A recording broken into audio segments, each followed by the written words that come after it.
What if I tell you, तुम अपने bank account में जो पैसा सेव कर रहे हो वो तुम्हें गरीब बना रहा है, और अगर तुम अपने पैसे को सेविंग्स अकाउंट में ना रख के इन्वेस्ट भी कर रहे हो तब भी तुम उसका रेट ऑफ रिटर्न गलत कैलकुलेट कर रहे हो, क्योंकि एक बहुत सिंपल कॉन्सेप्ट है जिसे तुम नजरअंदाज कर रहे हो, inflation. Now you might say कि इन्फ्लेशन तो कितनी बेसिक चीज है, ये तो सबको पता है, राइट?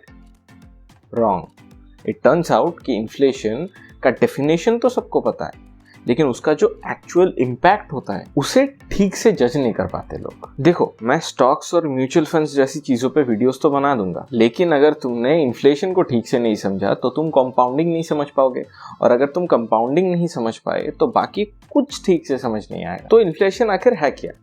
वेल, गूगल बाबा से पूछोगे तो वो बताएंगे कि inflation is the rate at which the price of goods and services rise, यानी कि चीजों का दाम जिस रफ्तार से बढ़ता है उसको इन्फ्लेशन बोलते हैं। मुझे अभी भी याद है, मैं अपने स्कूल में जो आइसक्रीम खाता था वो 2 रुपए का आता था। आज वही आइसक्रीम 10 रुपए का मिलता है। तब 5 रुपए में 2 समोसे मिलते थे, आज 5 रुपए में एक भी समोसा नहीं आएगा। और यहाँ पे सिर्फ चीजों का दाम ही नहीं बढ़ रहा, साथ में हमारे पैसे का वैल्यू भी कम हो रहा है, which means inflation can also be defined as the decline in purchasing power of a given currency as the cost of living goes up. But now the question is कि why does the cost of living goes up?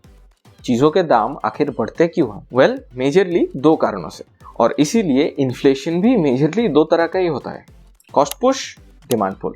पहले cost push को समझते हैं। जब भी petrol का price बढ़ता है, ये सिर्फ उन लोगों को इफेक्ट नहीं करता जिन लोगों के पास पर्सनल व्हीकल है, ये हम सबको इफेक्ट करता है। क्योंकि फॉर एग्जांपल, हम जो खाना खाते हैं वो हम तक पहुंचने के लिए ट्रेडर उस माल को फार्म से मार्केट तक लाता है, और पेट्रोल प्राइसेस की बढ़ने की वजह से उस खाने का ट्रांसपोर्ट कॉस्ट बढ़ जाता है, और जब ट्रांसपोर्ट कॉस्ट बढ़ता है तो उस कॉस्ट को हमें यानी कि कस्टमर्स को पे करना पड़ता है। सो बेसिकली जब भी किसी बिजनेस का ऑपरेशनल कॉस्ट या उसके रॉ मटेरियल्स का कॉस्ट बढ़ता है तो चीजों के दाम बढ़ जाते हैं, और इसी को कहते हैं कॉस्ट पुश इन्फ्लेशन। और अगर कॉस्ट पुश समझ गए तो डिमांड पुल भी समझ गए होंगे। इसका एक बहुत अच्छा एग्जांपल है लैंड। देखो, देश की पॉपुलेशन तो हर साल बढ़ रही है, लेकिन जगह तो लिमिटेड है ना, तो लोग रहेंगे कहाँ? और इसीलिए बिल्डर्स किसी प्रॉपर्टी की वैल्यू तब तक बढ़ाते रहते हैं जब तक उनको बायर्स मिल रहे हैं। यानी जब भी डिमांड बढ़ता है लेकिन सप्लाई उतना नहीं बढ़ता, चीजों के दाम बढ़ जाते हैं और इन्फ्लेशन हो जाता है, और इसी चीज को कहते हैं डिमांड पुल इन्फ्लेशन। इन दोनों को छोड़ के और भी बहुत तरह के इन्फ्लेशन होते हैं, लेकिन वो हमारे लिए इतना इंपॉर्टेंट नहीं है। जितना अभी समझाया उतना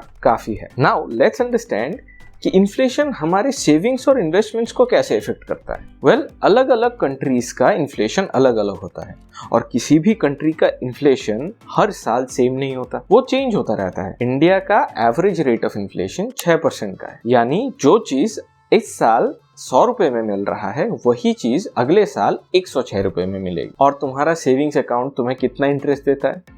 आई एम श्योर 3 या 4% से ज्यादा नहीं होगा, यानी कि अभी भी तुम्हारा 2 या 3% का घाटा हो रहा है। तुम्हारे सेविंग्स अकाउंट में रखे हुए पैसे की वैल्यू हर साल 2 या 3% से घट रहा है, और अगर तुम अपने पैसे को सेविंग्स अकाउंट में ना रख के FD में भी रखते हो तब भी तुम्हें ज्यादा से ज्यादा 5 या 6% ही मिलेगा, which is not that bad, लेकिन उतना काफी नहीं है। बिकॉज यू सी, 6% इंडिया का एवरेज रेट ऑफ इन्फ्लेशन है, यानी कभी कभार 6% से ज्यादा भी हो जाता है।